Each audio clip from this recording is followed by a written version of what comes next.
Cannabis Common Sense, the show that tells the truth about marijuana and the politics behind its prohibition.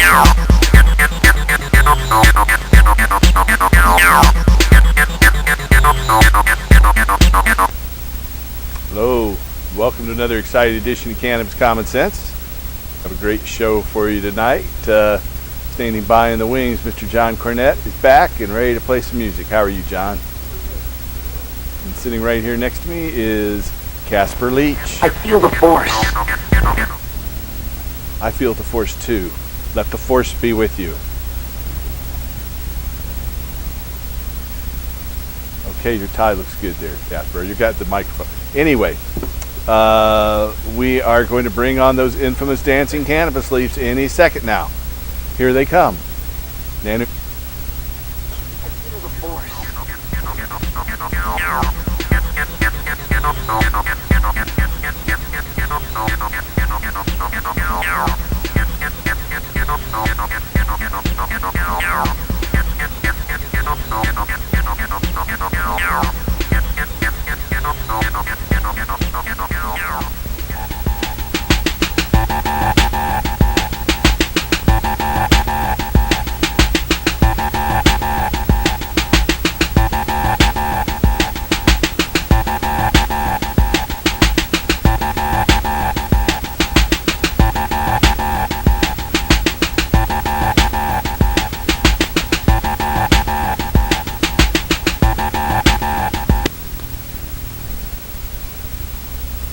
Alright, here is Mr. John Cornett with some music. Hi there. Hey. You know, we love it. We love our jobs over here. You know what? There's a bunch of us. We're a really weird song, and I'm going to sing a little song about that right now.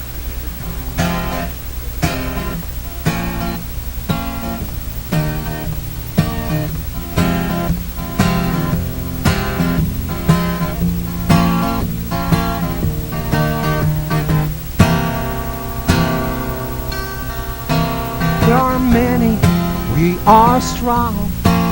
Can so many be so wrong? Giving in to too many lies. Doesn't anybody really care why? Can it be that we are right? Can we be peaceful through this fight? All we really want to see is humanity set free. We're just one big family. Once united, we are free. Now's the time to make a stand. Do the best that each one can.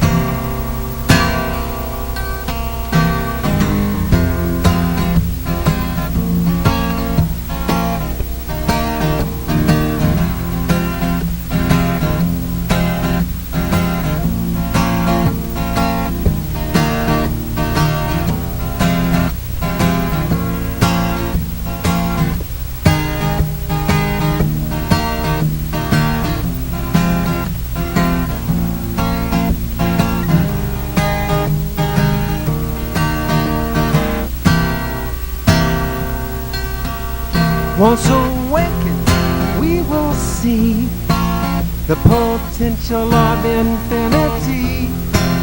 And abundance will be the norm when we're finally through this storm. Can it be that we are right? Can we be peaceful through this fight? All we really want to see is humanity set free. We're just one big family. Once united, we are free. Now's the time to make a stand. Do the best that each one can. We're just one big family. Once united, we are free. Now's the time to make a stand. Do the best that each one can.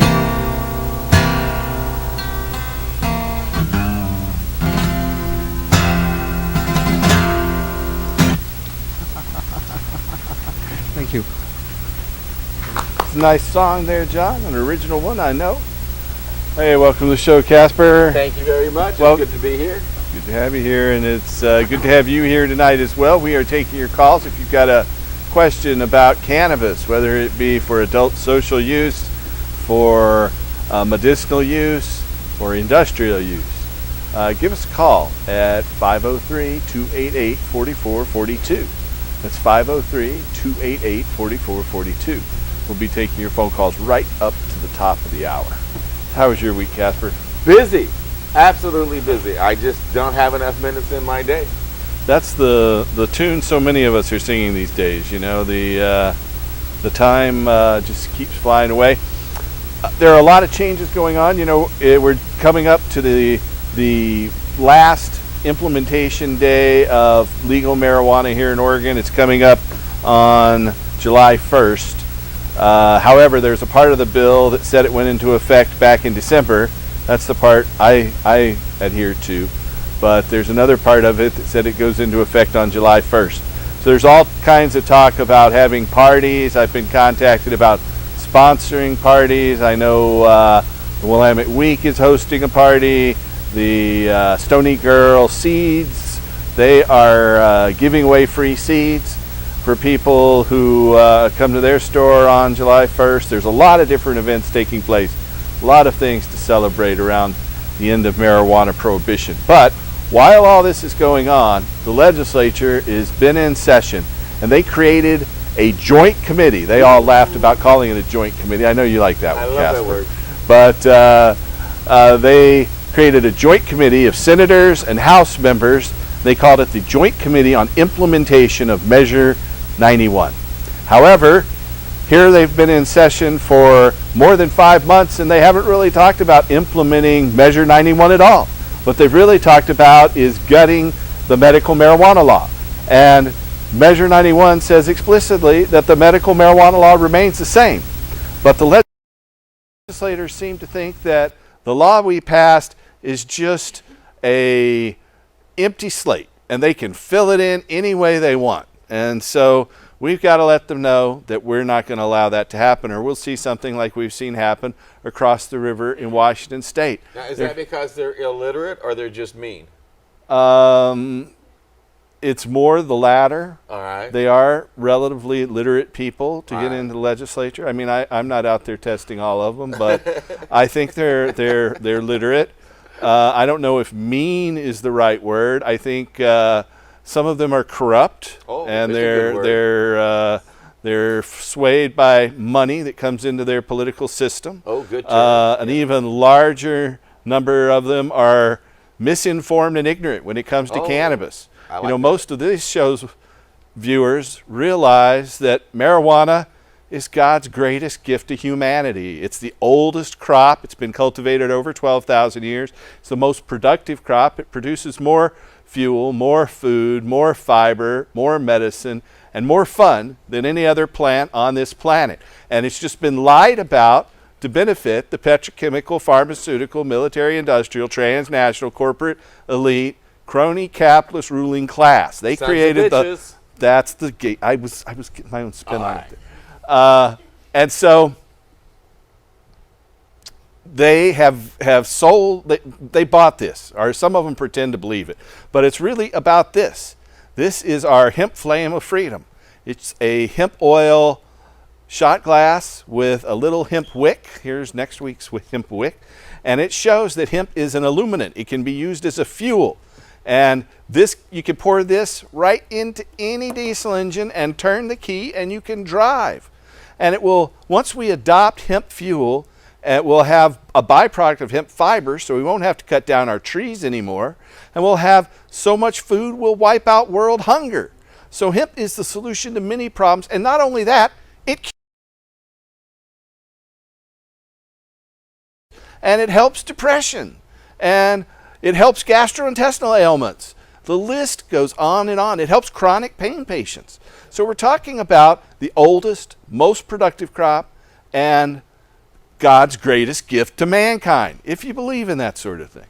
And it even helps Congress with its irritable bowel syndrome. It helps a lot of people with IBS and other gastrointestinal intestinal ailments. So these legislators are ignorant. And across the river in Washington, they passed this bill, Senate Bill 5052, that eliminates all of the dispensaries and says medical marijuana patients have to go into stores and buy fully taxed marijuana. And it cut the amount of marijuana they can have from 24 ounces to 3 ounces. And it cut the number of plants they can have from 15 plants to, depending on whether you register with the state, if you do, it's 6 plants. If you don't register with the state, you can have 4 plants. So that's the law in Washington. You know, they passed the law with this incredibly high taxation rate that equals well over 100% taxation. And they have no ability to grow their own. At least our Oregon law allows us to grow 4 plants. So, and isn't that what opponents like our guest from last week used to say, Steve Elliott, about the Washington, even before going down to the voting booth? Yeah. When we were talking about the election in 2012, they were all very upset about that. It's come to fruition. People said, "Oh no, that won't happen." Well, no, it did, didn't it? It did. Absolutely. So we have about 4 weeks left in Oregon's legislative session. And in the next 4 weeks, there's 3 major accomplishments that we're going to urge you to contact your legislator to urge them to make this happen. The first one is when it comes to a local option about opening stores or allowing stores, it should be by a vote of the people, not by a corrupt or misinformed city council. It needs to come up for a vote of the people. And if they make that vote, Measure 91 set that up, but the legislature is trying to change that and say that the city's councils can make this call. Well, we already know that most of the city councils around the state have opted to ban these things, create a moratorium. So that's the first thing. We want a local option vote on Senate Bill 964. That's Senate Bill 964. Now, Senate Bill 964 has already passed in the Senate, and only Floyd Przansky, 1 out of 30 people, voted against Senate Bill 964. But we have the support of House members, and so we want to urge House members. You know, Senate Bill 964 has to make it through the House, and if we can change that, enough people focus on it. So we want to urge you to contact our state legislators and urge them to honor Measure 91 and not allow city councils to ban dispensaries and medical marijuana dispensaries. It has to be a vote of the people. That's the first thing that we should say. The second thing that we should push for is Measure 91 allows us to grow 4 plants per household, but limits that 4 plants to 8 ounces. You know, when I grow a plant, I get a lot more than 8 ounces outdoors. But we should have a realistic limit. We should say what they do in Colorado, you can grow 6 plants and have whatever those plants produce in your home. You can still only carry 1 ounce away from the home, but you can grow 6 plants and have whatever those 6 plants produce. Otherwise, a lot of people are going to grow their marijuana and become felons as soon as they harvest it because they're going to be over that 8-ounce limit. And we don't want that. Let's have a realistic law and say that that limit is not set. And then last but not least, if the state really wants to raise a lot of money off the backs of marijuana users, the way to do it is with a progressive tax licensing system where the license holder pays a license fee based on their income. So if their license fee, it would be low if they have an income of less than, let's say, $500,000 a year, and it becomes higher if they have, let's say, $2 million. If they make over $10 million a year, they pay a higher tax limit. That way we have a progressive tax that encourages small business owners to enter the business and thrive. And that's what we really want. We want to see everybody to have an opportunity to enter this business. And setting a very high license fee isn't realistic for small businesses. So 3 things we want. We want the ability to grow our plants and not be limited on how much they produce, no unrealistic limits. We want to be able to have a progressive license fee for commercial businesses, and we want to make certain that city councils can't ban or create moratoriums without a vote of the people. So, there's only a month less than a month in the legislative session. So if we push for those three things, we have a chance to get those implemented in law and have the best marijuana law here in the United States, and set up a marijuana industry that counts Oregon as its home and center, rather than passing the buck to California or somewhere else, because the law is so bad in Washington, it's never going to be there unless they change that law. And it's not very good in Colorado either. So they have a head start right now, but we can still lead the way by implementing real regulations. So we want to urge you to contact your state legislators and urge them to push for those three things: no limit on the amount that those 4 plants can produce and have in your home, the ability to have progressive license fees based on a company's profits, and the ability to have local areas vote a vote of the people, not of the city council, to enact a moratorium. So those are the 3 things we should stress to our state legislators, especially those in the Salem House of Representatives right now. So there. What do you think of that, Casper? Outstanding. I agree, and we need to get them all done on a large basis, so they know that it's a large group of people that are interested in this, not just a small handful of people. They're getting a lot of contact from people, especially patients around the state. We want to make certain that whatever they do over the next 3 weeks, 4 weeks, is a good law. So again, we are taking phone calls tonight, and if you have a question or comment for us, call us at 503-288-4442, and we have our first caller. Welcome to the show, caller. Hi, yes, my name is Kevin. I'm with here in Portland. And Hey, I believe Kevin. what you're saying is true, that we need to do those 3 things, but I think the main importancy that we need to push our legislators to is the fact that they're going to eliminate the medical marijuana program altogether. And that's not what 91 was founded on. That's not what the promises were made when we voted it into office, or when we voted it into official, when we had the vote, and we the people. Yeah, and that's passed the basically vote what's saying happened. That's wanted to basically have what happened across the river in Washington State. It seems to me what they're trying to do in legislation right now is basically gut the medical program completely. Well, that's exactly what I said at the top of the show. We have this joint committee for the implementation of Measure 91, and here for 5 months, the only thing they've talked about is what you said, gutting the medical marijuana program. So far, they weren't able to get anything through their committee to do that, so they went to the Senate alone and pushed this bad bill, Senate Bill 964, through the Senate. We've got to change that law so that these local counties can't, on a vote of a few city council members, ban these businesses, especially medical dispensaries. Patients shouldn't have to drive all over the state to try to get their medicine. And so that's what we're talking about here, is making this law where they can't ban these dispensaries. And they've already got it halfway through the legislature by passing it through the Senate, but we still have time, and we have the ear of a lot of different legislators in the House. So we've got to make certain that the House bill amends Senate Bill 964 in the House so that they can't ban dispensaries without a vote of the people.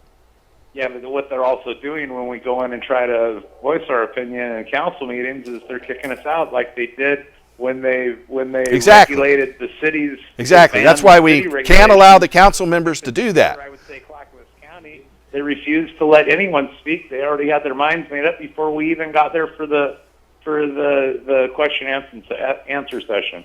Exactly. I That's think why we the need to government that make we're- sure that we're the following legislature, under is corrupt. they're corrupt, and that's why, or misinformed, or both. That's why we have to make sure the legislature doesn't give them any more power. And right now, the way Senate Bill 964 stands, it would do that. So call your House legislator, the one in Salem, Oregon, and tell them to amend Senate Bill 964 so that they can only ban dispensaries by a vote of the people, just like it says they have to do in Senate Bill in Measure 91. Measure 91 gives a process where a local community can opt out by a vote of the people. They need to keep that law. We voted on it, and we should punish them, punish these legislators by voting for other people and contributing to their opponents if they don't honor the wishes of the voter. Oh, absolutely. And I also think that we need to go to the governor, because they're the one that has to sign the bill to pass the bill, and make sure that the governor's not going to sign a bill that they've gutted everything that they've founded their whole campaign slogan on that passed 91 when we, the people, voted on it. I mean, they've pressed all these campaign slogans out and all these promises, and now they're doing just like every other government official and yo-yoing on the promises, taking it back, trying to make us so we can't have 4 patients, trying to make it to where we can't grow for our patients, trying to gut the medical program altogether, making it to where we can't stack cards and have co-ops of growers. You know, it's just a ridiculous program, and I think that what they're doing is wrong. And all of us up here now as Natural Products, we're behind you guys. Thank you. I could have sworn I just saw Bart Simpson run through here. I don't know. Did you see that? A little plug, but Oh. yeah, you know, all of us here in the industry trying to do the stuff that you guys are doing and see that what they're doing is fair. You know, they're railroading us all, and I wish that everybody out there would call their senator and call their House representatives 10 times a day like we do and voice your opinion, because the only way that we're going to get anything effectively passed or that we're going to save the medical program altogether is if you call your House of Representatives and you voice your opinion over and over and over again. That's right. Thank you, sir. Thanks for your call. Thank you, Paul. You're welcome. Okay, we have another caller. Welcome to the show, caller. Nope, not that one. Must have been Homeland Security, which, by the way, while I'm thinking of it, I want to say happy 25th anniversary to Agent Peter Johnson there at Homeland Security. 25 years of listening to people and being involved in forfeiture programs and helping my good friend buddy there, Eric, have a little extra pocket money for his holidays. He's got some extra time now. Yeah, he sure does. You guys are having some fun now. And don't forget, this summer on 4th of July, it's important to adopt a Homeland Security agent. Send them a card and let them know how important freedom is to you, especially the freedom of speech and freedom of privacy. Okay. There's Eric and I hanging we have a little video for you now. This is a music video from our friend Human and the Human Revolution. It's called Tree of Life. I love one of this. my favorites. Yeah. I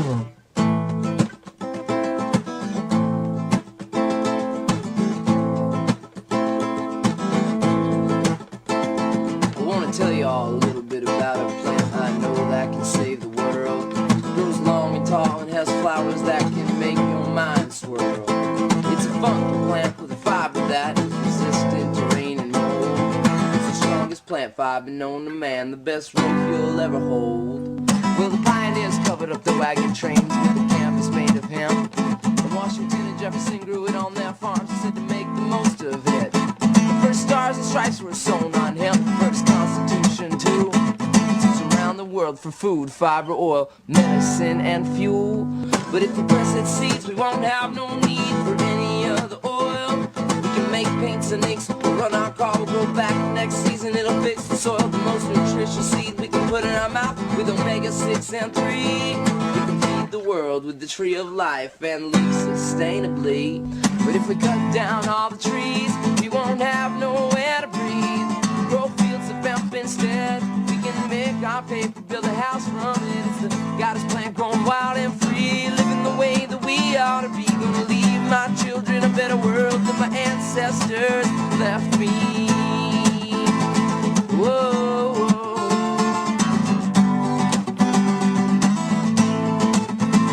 La, la, la, la, la, la. Whoa.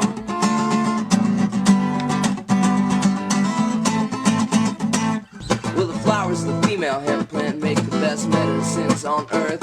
Helps cancer and AIDS patients eat their food. Helps those with depression overcome the blues. Glaucoma, epilepsy, nausea, insomnia, stress, neurosis, psychosis, pain, PMS. All the studies have been done and all the doctors agree that they can't make money off this plant, you see, because it's free. It grows from a seed, wild and free, like we ought to be. You know the future is growing down our own backyards. But if we cut down all the trees, we won't have nowhere to breathe. Grow fields of hemp instead. We can make our paper, build a house from it. It's a goddess plant growing wild and free, living the way that we ought to be. Gonna leave my children a better world than my ancestors left me. La la la la la la la la.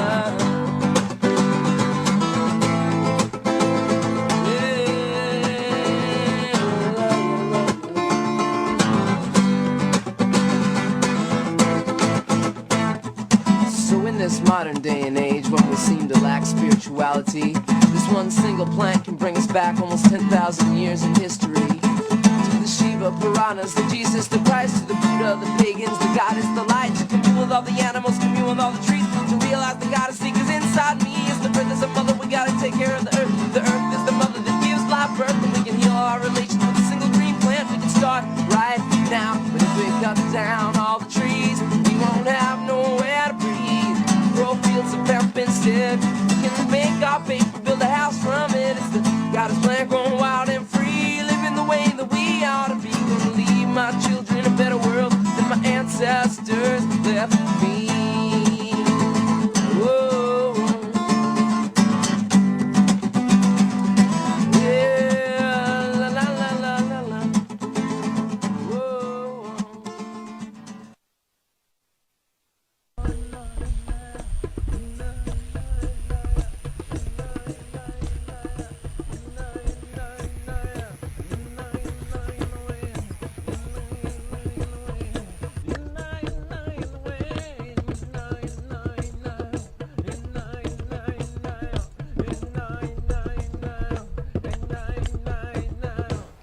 Okay, we have a flash guest here. Welcome, Courtney Moran. Thanks for coming back on. Courtney, you brought a whole bunch of hempen things to show. You want to share these with our audience? Well, thank you so much for having me on, Paul. And happy Hemp History Week, everyone. This is the 6th annual Hemp History Week. Hemp History Week is a national campaign to celebrate the plant cannabis genus, and specifically the industrial hemp portion of that cannabis genus. As the 6th annual Hemp History Week, it has garnered a lot of support. This year there are 1,300 retailers involved with the Hemp History Week campaign, and there are over 300 grassroots events. I am hosting 2 of those events this weekend. The first event is in Salem tomorrow at the Straub Environmental Center. It's co-hosted by Como Gustafson of Cascadia Hemp Tech, and we will be screening the documentary Bringing It Home. The event is free and open to all ages, so I encourage, if you are listening and you are close to Salem tomorrow, please come out for the event. The second part of the event is in Portland on Sunday from 1 to 4 p.m. This part of the event is also free and open to all ages. We have live music from Taylor Kingman and Kayla Stroick from the Hill Dogs. They're a local band here in Portland. A good friend of mine, Nichols, is going to be playing an acoustic set, and then Sean McLean, Chris Cooch, and Dan Hurley from the local band World's Finest will also be playing. We have 6 speakers. Dave Sieber, the owner of Hemp Shield. There is a sample of Hemp Shield deck sealant right there. We also have Edgar Winters, who is the first Oregon industrial hemp licensee, who will be speaking, and his wife, Margaret, who is the owner of Natural Good Medicines, is also speaking, and there's a product from their company. She produces a lot of different industrial hemp cosmetic products that contain hemp oil. They're fantastic. I use them every day. I highly recommend using them. And he had a killer rock band back in the 70s and 80s. Yeah, not the same Edgar Winter. Oh. But Edgar Winters, yes. Then we have Margaret's going to be speaking on our hemp entrepreneurial panel, and we also have Jerry Shapiro, who's the owner of Mary Hempsters, right out of Eugene, produces lip balm and hemp balms, hemp rubs, and hemp lotions. He's really fantastic products as well. And then we have Ben Christensen from Oregon Hemp Works right here in Portland. He makes fantastic soaps and some other hemp products, so we're really grateful to have him participating both in our Saturday event and our Sunday event. And we also have Christina Volgese of Dr. Bronner's, who has been really coordinating Hemp History Week events since the very beginning 6 years ago, and we were very lucky to have her. And Paul's also going to be joining us, providing us a Hemp History Museum exhibit along with Eric Hempseed Loitz. And we're really excited to have you guys there at the event because you guys have more hemp artifacts than anyone I know, and I'm so grateful to have you guys coming to the event. You're welcome. Thanks for coming on here and talking about it. Absolutely, yeah. The event on Sunday is at 1355 Northwest Everett, right in Northwest Portland. Okay, and what time is that? From 1 to 4 p.m., open to all ages, free. We have a lot of industrial hemp product samples, so please come out. We would love to have you. We want to teach you more about industrial hemp and what this amazing crop can do, not only for our earth, but for you to improve public health and strengthen our economy. Okay, if you are out there and you have a question for any of us, you can call us tonight at 503-288-4442. That's 503-288-4442. And we'll be taking your calls for about another 20 minutes or so. So, Courtney, tell our audience a little bit about yourself. You're a recently minted attorney? Yes, well, I've been licensed to practice law since 2011, and I'm licensed... That's recent to me. I'm an old guy. Well, yes, I'm licensed in Oregon, Wisconsin, and Minnesota, all great farm agricultural states. Actually, Wisconsin and Minnesota historically have grown a lot of hemp. The last commercial crop of industrial hemp was grown in Wisconsin in 1957 and was processed in 1958 when that was done by the Renz family. So they do not have industrial hemp legislation in those states yet, but slowly but surely we will get hemp back in those states. So what got you to go to Wisconsin and Minnesota? I go to Madison, Wisconsin most years for the oldest marijuana protest in the United States, the Great Midwest Marijuana Harvest Fest. I first spoke at that back in 1988 and went there this last year. But what brings you there to Wisconsin? I'm from Wisconsin, actually. Well, Born, raised, and educated. Love Wisconsin. It's an amazing state. If you haven't been there, I that highly explains recommend that you visit. And I went to law school in Minnesota. It's also a great state. Minneapolis is kind of a mini Portland. They're sister cities, I would say. So it's a big city. Isn't Wisconsin one of those backward states that don't believe in that funny there marijuana being legalized and they want to go out of the way and lock everybody up? Not yet. They do not know about the value that cannabis has, but we will educate them and show them what this can do. And Oregon can be a great example, not only for Wisconsin, but for the rest of the country. We are one cannabis community and we can coexist, and it's important for all of us to work together to move the industry forward. Well, as young as you look, I can only assume that you began college when you were 11 years old. You were one of those child prodigies. And maybe you can go back and educate all the people in your state about the importance of this plant. I'm trying to, absolutely. You know, this is the coolest block of hempcrete I have seen yet. What is this little lighter finish on it there, Courtney? What's the difference there? That's basically a hemp drywall. A hemp drywall on top of on top of the hempcrete. Yeah, I mean, you can build your entire house out of hemp. It is sustainable. It's breathable. It's very light compared to concrete, too. Yeah, but it's stronger. It's stronger than concrete, right? Yeah, I mean, it's such an amazing thing. You do not have to wear gloves or masks when you're producing it. And the only thing that's holding the hemp herds together, which you can see, this is what hemp herds look like. They'll close in on it. Here, I'll hold them. I'll move them here. This makes it easier. Hemp herds. The interior part of the hemp stalk, once the outer bast is stripped off, is the herd. Right. That's spelled H-U-R-D, not any of the other ways you might think. I heard that. That one's spelled differently. Yeah, just lime and water, and you can build a house out of it. Here's some nifty chocolate-covered hemp seeds. These are really good. They're delicious. I'm addicted to these. Me too. And so we have hemp long fiber. This is the bast fiber. So when you strip these fibers off of the stalk, this is what you have left. But this is what you get, which is the longest and strongest plant fiber, the bast fiber. Mm-hmm. What is this? Let me see. It says degummed hemp fiber. Yeah. Degummed hemp fiber. So that's good for textile making. Exactly. Here's raw hemp fiber. Here's Hemp Trader's nifty cloth samples. So you got a lot of different kinds of cloth in here. That's pretty nifty. Yeah, from traditional hemp fabrics to hemp silk. I like that color white better than the color this is Chinese milled?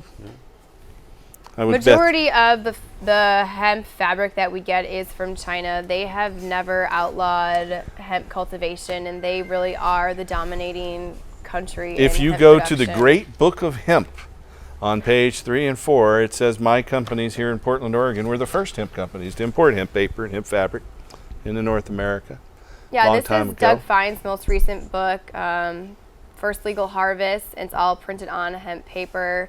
It's all about the cultivation that's happened last year in Vermont, Colorado, and Kentucky, the All three right. states that are the pioneers in the movement. And this is like insulation. It is. That's hemp insulation. Not only can you build your house out of it, but you can insulate it. Mm-hmm. Non-toxic. Last but not least, here's your little promo. Yeah, it's a flyer for the Hemp History Week events that I'm hosting and co-hosting this weekend. So if you are interested in learning more about industrial hemp, please come out to the events. Again, they're free, open to all ages. We would love to have you come out there and give you some free hemp product samples and, let you see what hemp is really all about. It's an amazing agricultural commodity that, our farmers unfortunately are not allowed to grow commercially yet, but the United States is the largest importer of hemp products in the world. See, and that's nonsense. We should be growing it here at home and then taking all of our unemployed people and putting them to work here at home, making those wonderful products that are more durable than what we're making now with the petrochemical companies' crap. And then we'd be able to compete on the open market with the international competition a little more fairly. That way we've got something on our back pocket that's just as good as what they got, because we Right. can't make BMWs here with using hemp seed oil in our auto bodies because it's against the law. But over in Europe they can do that, so they can just whoop us when it comes to building auto bodies, as an example. That's not fair. But our politicians think that's a smart thing to do, right, Paul? I don't know whether they think it's smart or not, but they're definitely misinformed on that. And so, yeah, in Germany, they made a law that back 15 years ago that said every part of their automobiles has to be recyclable. And so that meant that the German automakers could not make things out of plastic anymore that couldn't be recycled. That's when they started turning to hemp products. And one of the great hemp entrepreneurs out there is Mr. Ben Dronkers, and his company Hemp Flax in Europe has been supplying a lot of hemp fiber across Europe, and especially to BMW and Volkswagen for their auto parts manufacturing processes. We should make it a law that every part of our Congress is recyclable. I think it is. No doubt about Right. that. I mean, although the U.S. is the only industrialized nation that doesn't have commercial hemp cultivation or legal hemp, there are two bills going through the U.S. Congress right now, S134 and H.R. 525. H.R. 525 has 55 co-sponsors right now, and S134 has 6 co-sponsors. But just yesterday, Senator Wyden from here in Oregon testified before the U.S. Senate, and he gave an amazing speech. I recommend that you all look it up on YouTube. And he was celebrating Hemp History Week. He brought a basket of hemp products from that were all made in Oregon, just to educate the Senate on what this plant can truly do and what these products are really all about. And I mean, I really am grateful for him and his efforts, Congressman Blumenauer and his efforts. And on Tuesday night, Congresswoman Bonamici submitted an amendment to the U.S. House, and it was approved on Wednesday afternoon. This amendment will, it's part of the appropriations bill for fiscal year 16, and it will protect farmers that are cultivating in compliance with their state laws, as well as protect pilot programs in compliance with their state laws. This is a similar amendment to what was approved in the Consolidated and Further Continuing Appropriations Bill of 2015.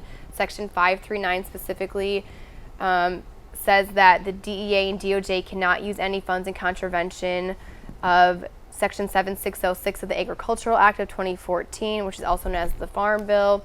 Section 7606 allows state departments of agriculture and institutions of higher education to conduct research in states that have already legalized industrial hemp cultivation. So last year in 2014, Colorado, Vermont, and Kentucky all conducted industrial hemp research and were cultivating. And this year, at least 6 states are cultivating so far, with the potential for as many as 13 states to cultivate. And actually, since February 7th of 2014, when the Agricultural Act of 2014 was passed, 12 states have legalized hemp production, whether it's full commercial cultivation or just research. But I mean, things are happening every single day. I mean, we are making progress every day. People are really starting to realize the utility of cannabis and what this plant can truly do for everyone. And, you know, I think that's something to celebrate. I agree. You know, we're going to celebrate with a little video right now showing insulating a solid wall with a lime hemp plaster. And we'll be right back.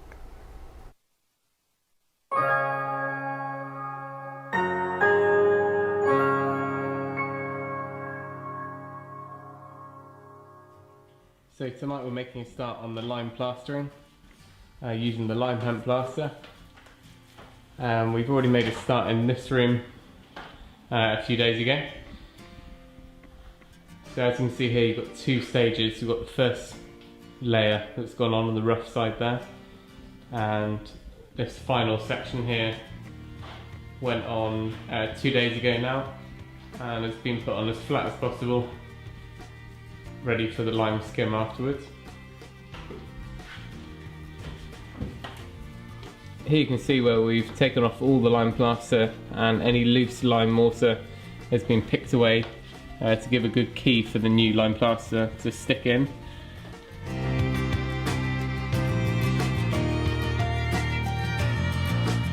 As far as preparation, you just want to give it a really good brush down, make sure there's nothing loose, no loose material at all between the stones, and just before you come to do it, give it a good spray down using a garden sprayer with water. So once we cleared down all the walls, first of all we went round and just plugged any of the larger holes with the lime hemp. That just meant these could dry for a day or two beforehand.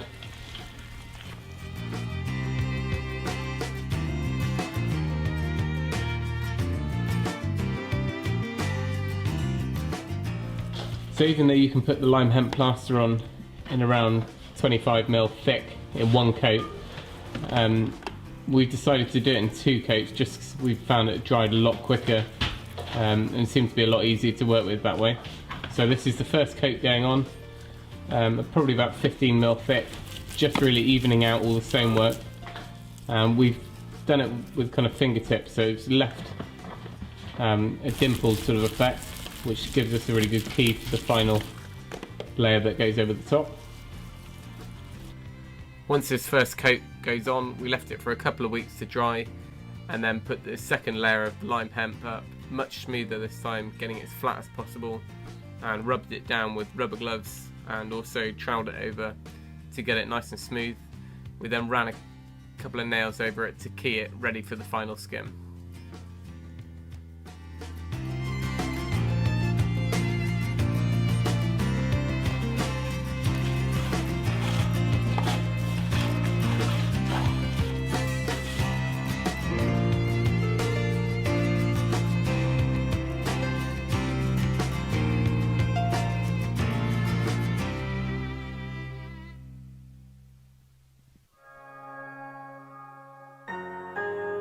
Beautiful. I agree. So that is some hemp construction right there, showing what this material can do. Right, and the film that we're screening tomorrow, Bringing It Home, really focuses on industrial hemp construction with hempcrete. So if you haven't seen the film, I highly recommend it. I learn something new almost every time that I watch it. It really embraces what the hemp movement is all about. I agree. So, Courtney, tell us again exactly where these 2 events are at so our viewers can tune in and get down there. Right, so tomorrow in Salem at the Straub Environmental Center. Where is that at in Salem, can you say? 1320 A Street Northeast, Salem 97301.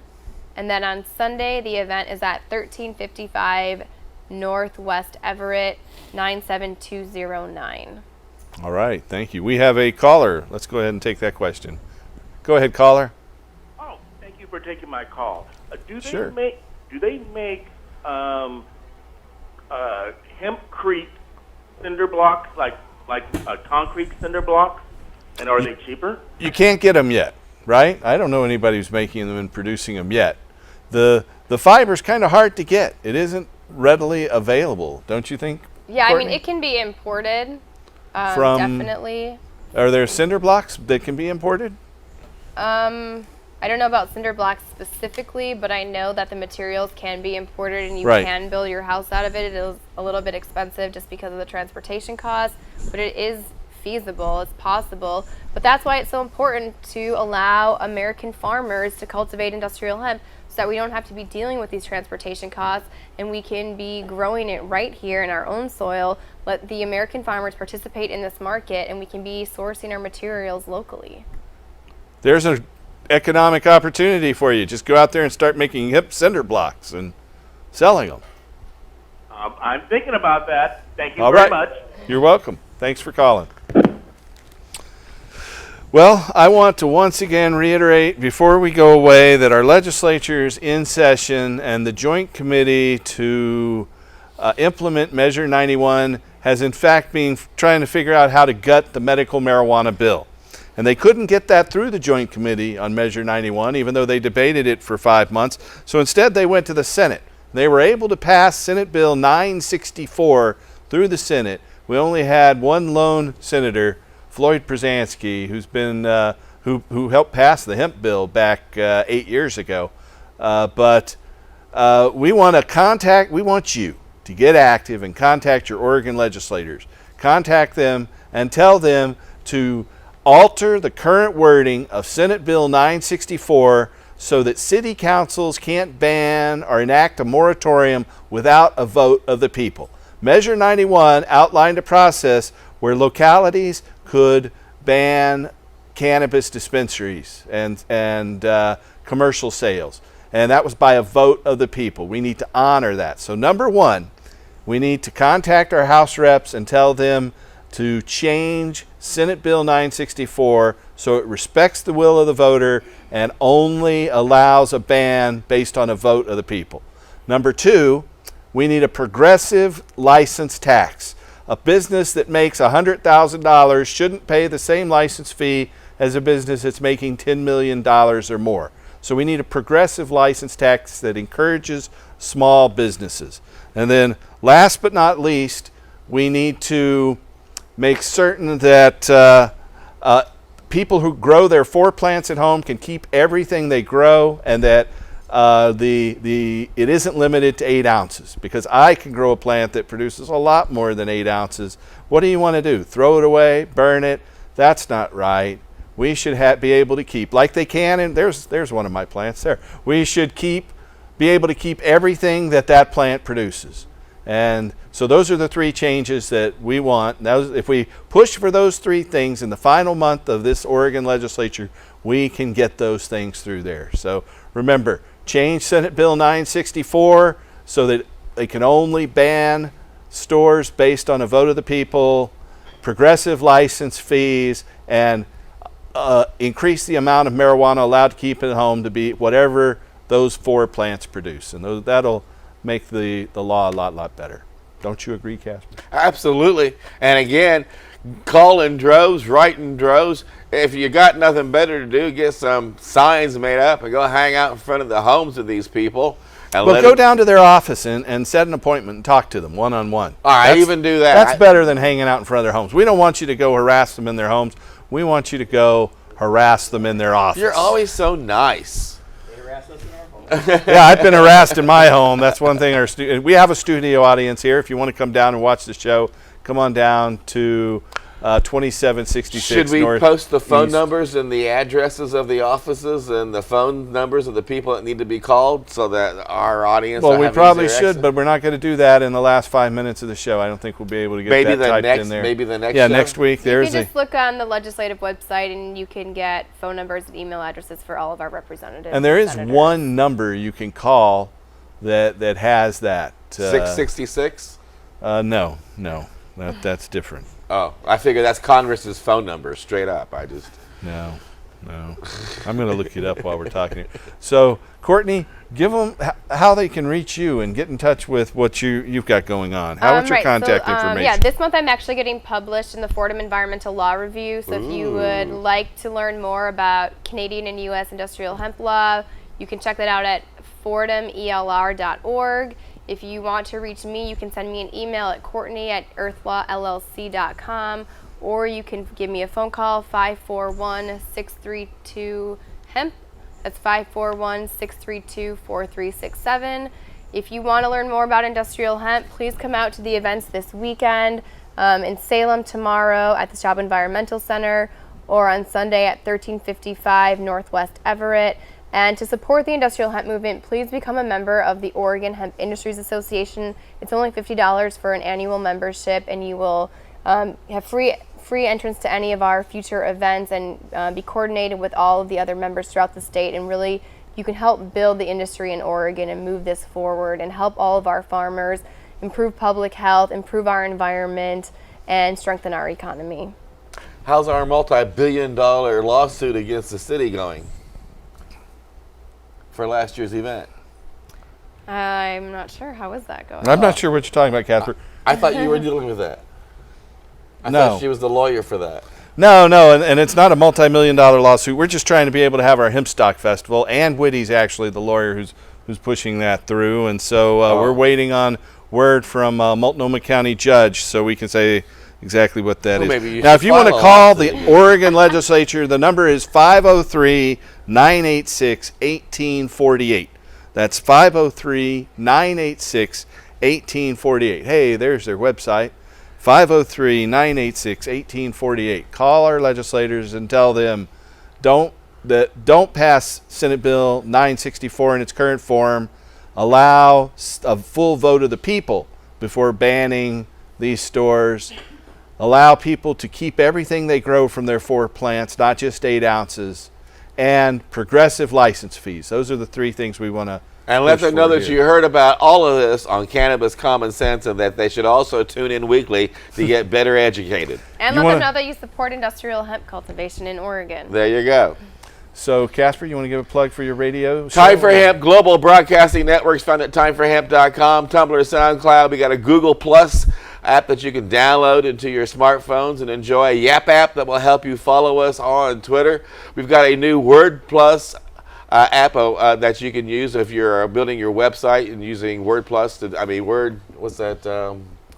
WordPress. If you got a WordPress website, we got a WordPress plugin that you can use to promote and to broadcast the Time for Hemp Global Broadcasting Network through. We got new programming coming on, new host, and we are 24 hours a day, 7 days a week, the only all cannabis, all the time broadcasting network on iHeartRadio. And thank you, Paul, for this shameless plug here on Cannabis Common Sense.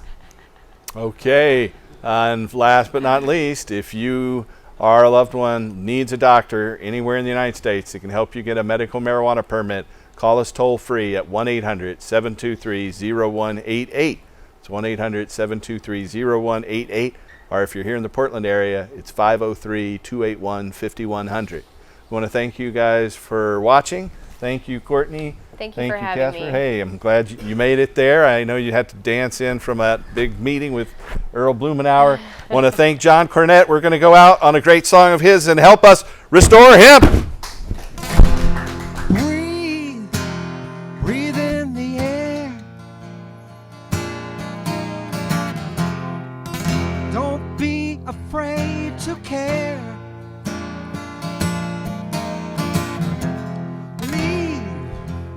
Don't leave me. Look around, choose your own ground. Long you live and high you fly. Smiles you give and tears you cry. All you touch and all you see is all your life will ever be.